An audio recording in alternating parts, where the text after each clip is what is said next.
I'm Felicia Tate, executive coach, HR exec, wife, mom, and founder of Tate 5 Consultant Agency. For over 20 years, I've helped leaders and organizations shape culture and transformation.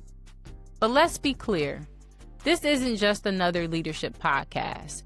Heart to Heart is where we get real. We talk about the messy, the avoided, and the necessary. The conversations that stretch us, shift us, and shape us. Here, life, leadership, and growth collide.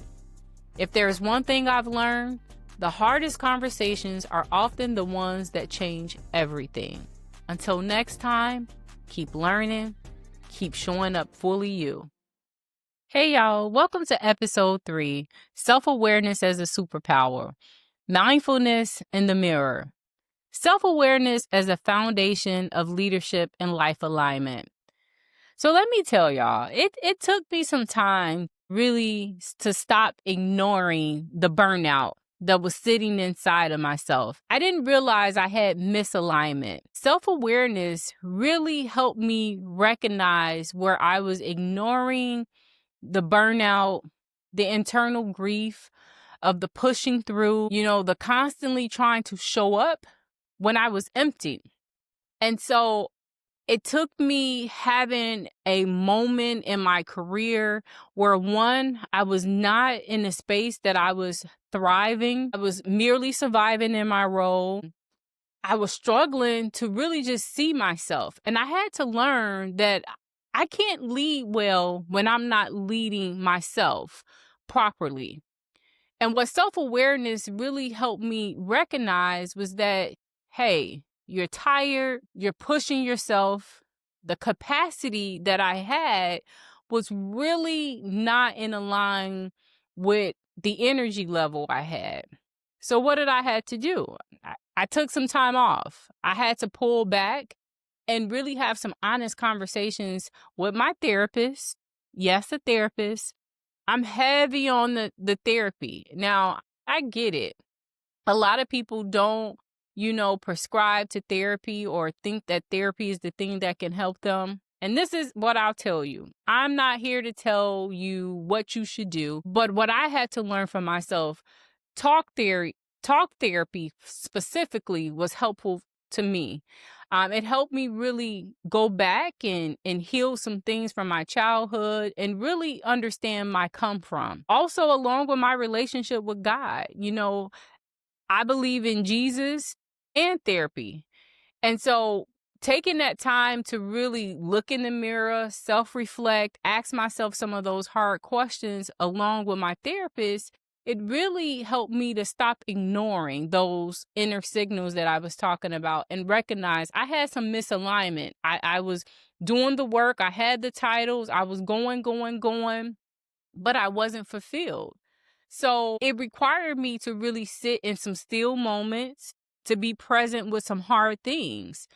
I know back in, the second episode, I asked the question of, well, who told me resting was lazy? And I think a lot of that just came from how I grew up and thinking that I had to get it, go after it, and I could pause later. And that wasn't the answer.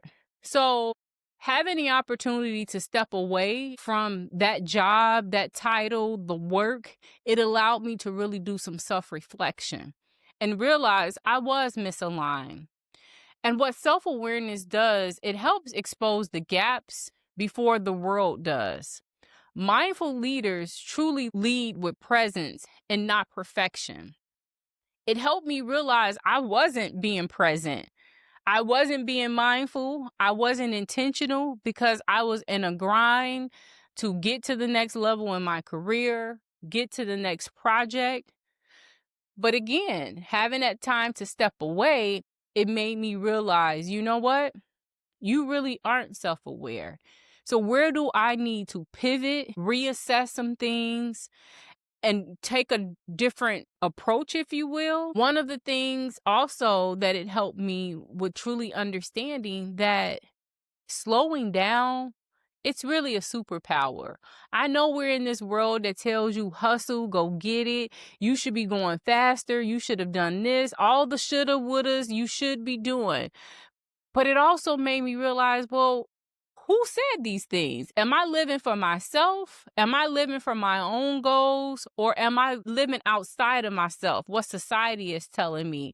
So being able to take a step and look at myself in the mirror and sit myself down, again, with my therapist, along with my relationship with God, and just saying, you know what, let me really do some hard work, right? As we're talking about hard conversations with yourself, sometimes that takes the most courage, because oftentimes you're telling yourself all these things, what you should be doing, what you shouldn't be doing. And in the reality, none of those things are really aligning with you. There are things that people have said externally. You're living on someone else's timeline. You're stuck and looking at social media. Now, don't even get me on social media. Social media have you caught up in this cycle of comparison. And I'm a huge believer that comparison is the thief of joy. Listen, you cannot out compare your yesterday with somebody's today. You have to make a decision that you're going to be present for your life, the choices you've made, and sit with that. No, it doesn't always feel good, but the reality of it is are you self-aware of what you're pursuing in life? Is it somebody else's goals, or are they your goals? I kid you not. Despite what people may tell you, self-awareness is truly a superpower. It allows you to see yourself in the realness of who you are. It stops you from, again, looking external for validation, and it allows you to really see yourself for who you are. Flaws and all. It's not about perfection. It's about intentionality and your presence and how you show up. The last thing I'll tell you about the moments for me, with the self-awareness, it really made me slow down. It really made me pause and redefine success for myself. Again, I've been 20 years in the HR world. I've worked for some amazing organizations. I've had some high highs. I've had some challenges, and I've had some lows in my career. But none of those things compares to the work that I've done on me.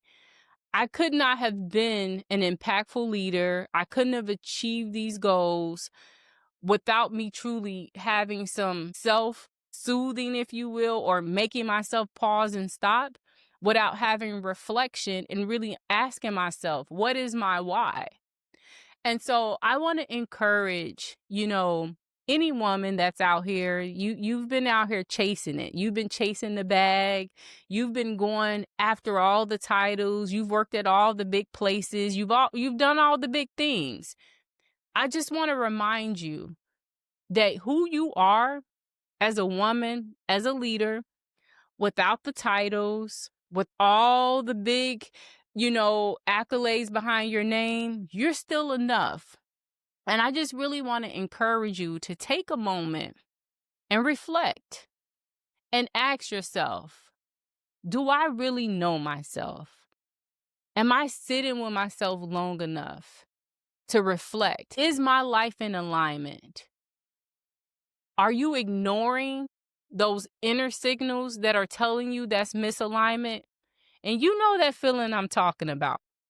Sit with this. You do not have to be perfect to make impact. You just need to have presence. And ask yourself this: when was the last time you truly sat and listened and heard yourself?